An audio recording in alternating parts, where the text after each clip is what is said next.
Hello curious people. जब भी तुमको कोई फ़ोन खरीदना होता है तो तुम क्या करते हो? शॉप में जाते हो, पैसा फेंकते हो और कोई भी फ़ोन उठा लाते हो। आई नो कि तुम ऐसा नहीं करते। तुम पहले अपने रिक्वायरमेंट एंड बजट के अकॉर्डिंग उसका स्पेसिफिकेशन चेक करते हो। और तुमने देखा होगा यहाँ पे कैमरा के सेगमेंट में PDAF लिखा हुआ होता है। आई एम श्योर कभी कभी तुम्हारे दिमाग में भी ये आया होगा कि ये एक्चुअली है क्या और इसका काम क्या है। PDAF का फुल फॉर्म होता है फेस डिटेक्शन ऑटो फोकस, जो कि ऑटो फोकस का ही एक टेक्नोलॉजी है। तो फिर यहाँ पे एक क्वेश्चन अराइज होता है कि क्या ऑटो फोकस का और भी टाइप्स होते हैं? Let's find out. सबसे पहले ऑटो फोकस कॉन्सेप्ट का आइडिया दिया गया था लियोन गवर्नमेंट के द्वारा, जो कि एक फ्रेंच इंजीनियर थे। बट उस टाइम इसे नहीं बनाया जा सका क्योंकि 1895 में टेक्नोलॉजी इतना एडवांस नहीं था। उसके बाद इंजीनियर्स एक्सपेरिमेंट्स करते रहे, कोई भी परफेक्ट ऑटो फोकस सिस्टम नहीं बन पा रहा था। फिर हनीवेल नाम की एक कंपनी, जो कि इनोवेशंस एंड इन्वेंशंस के ऊपर फोकस रहता है, एक ऑटो फोकस सिस्टम डेवलप करता है जो कि कॉन्ट्रास्ट डिटेक्शन मेथड के ऊपर बेस्ड होता है। अब समझते हैं ये कॉन्ट्रास्ट डिटेक्शन ऑटो फोकस यानी कि CDAF होता क्या है। जैसे कि तुम सब लोग जानते हो कि कैमरा के इमेज सेंसर में मिलियंस ऑफ पिक्सल्स होते हैं। मान लो तुम किसी ऑब्जेक्ट का फोटो ले रहे हो और वो ब्लर में नहीं है यानी कि फोकस में है, तो उसका इमेज का कॉन्ट्रास्ट कैमरा सेंसर के पिक्सल में हाईएस्ट होता है। जब हम कैमरा ऑन करते हैं तो कैमरा या फिर मोबाइल के प्रोसेसर कैमरा लेंस को आगे या पीछे मूव करवाता है। इससे प्रोसेसर को ये पता चलता है कि किस डायरेक्शन में मूव करने से कंट्रास्ट बढ़ रहा है और किस डायरेक्शन में मूव करने से कंट्रास्ट घट रहा है। और प्रोसेसर लेंस को तब तक एडजस्ट करता रहता है जब तक उससे हाईएस्ट कंट्रास्ट नहीं मिल जाता। इतने स्टेप्स होने की वजह से ये मेथड बहुत ही स्लो था। ऊपर से लो लाइट में कंट्रास्ट को डिटेक्ट करना पॉसिबल नहीं होता है, जिसकी वजह से लो लाइट में ये फोकस नहीं कर पाता है।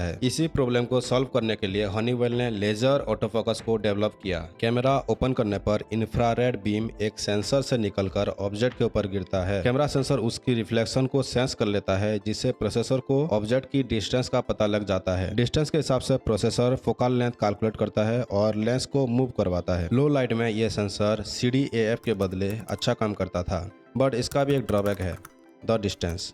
मान लो तुम किसी ऑब्जेक्ट का फोटो ले रहे हो और वो कैमरा से थोड़ा ज्यादा दूर में है, तो कैमरा का इमेज सेंसर इंफ्रारेड रिफ्लेक्शन को सेंस ही नहीं कर पाता है, जिसकी वजह से वो ऑब्जेक्ट फोकस में नहीं आता है। इसी प्रॉब्लम को फिक्स करने के लिए TOF यानी कि time of flight auto focus का इन्वेंशन हुआ। ये लेजर ऑटो फोकस जैसा ही काम करता है, बट इसमें इंफ्रारेड एमिशन एंड सेंस करने के लिए एक अलग से डेडिकेटेड हार्डवेयर रहता है, जिसकी वजह से ये थोड़ा ज्यादा कॉस्टली भी हो जाता है। इसके बाद आता है PDAF यानी कि face detection auto focus. Image sensor में कुछ 2 से 3% फेस डिटेक्शन पिक्सेल्स होते हैं, जो दो हिस्सों में डिवाइडेड होते हैं। एक हिस्सा लेंस के लेफ्ट से आने वाले लाइट को सेंस करता है और दूसरा हिस्सा लेंस के राइट से आने वाले लाइट को सेंस करता है। ऑब्जेक्ट आउट ऑफ फोकस होने से दोनों टाइप के पिक्सल्स में अलग अलग इमेज बनते हैं, और ऑब्जेक्ट फोकस में होने से दोनों टाइप के पिक्सल्स में सेम इमेज बनते हैं। प्रोसेसर दोनों इमेज के डिस्टेंस को मेजर करता है और उसके हिसाब से लेंस को एडजस्ट करता है ताकि ऑब्जेक्ट फोकस में आ जाए। लेकिन ये सेंसर्स भी लो लाइट में अच्छा परफॉर्म नहीं कर पाते हैं। इसको बेटर बनाने के लिए डुअल पिक्सल PDAF का इजाद हुआ।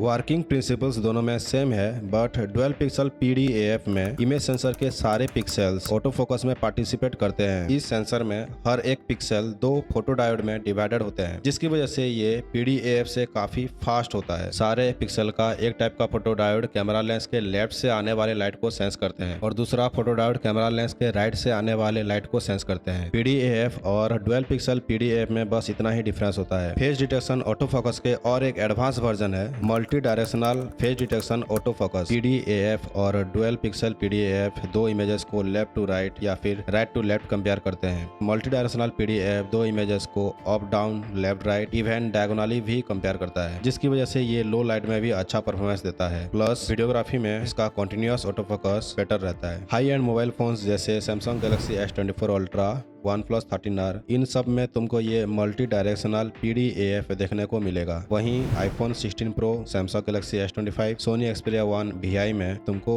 डुअल पिक्सल PDAF देखने को मिलेगा। By the way iPhone 16 Pro में TOF भी देखने को मिलता है और मिड रेंज फोन्स में सिर्फ PDAF ही देखने को मिलता है। सो आज का वीडियो में हमने डिफरेंट टाइप्स के ऑटो फोकस के बारे में जाना, जो है CDAF यानी कि contrast detection auto focus, laser auto focus, COF यानी कि time of flight auto focus, phase detection auto focus and इसका दो sub types 12 pixel and multi directional phase detection auto focus. I hope तुम्हें कुछ नया जानने को मिला होगा। इफ यस देन अपना फोकस सब्सक्राइब बटन पे डालना मत भूलना और लाइक पे भी। Thanks for watching.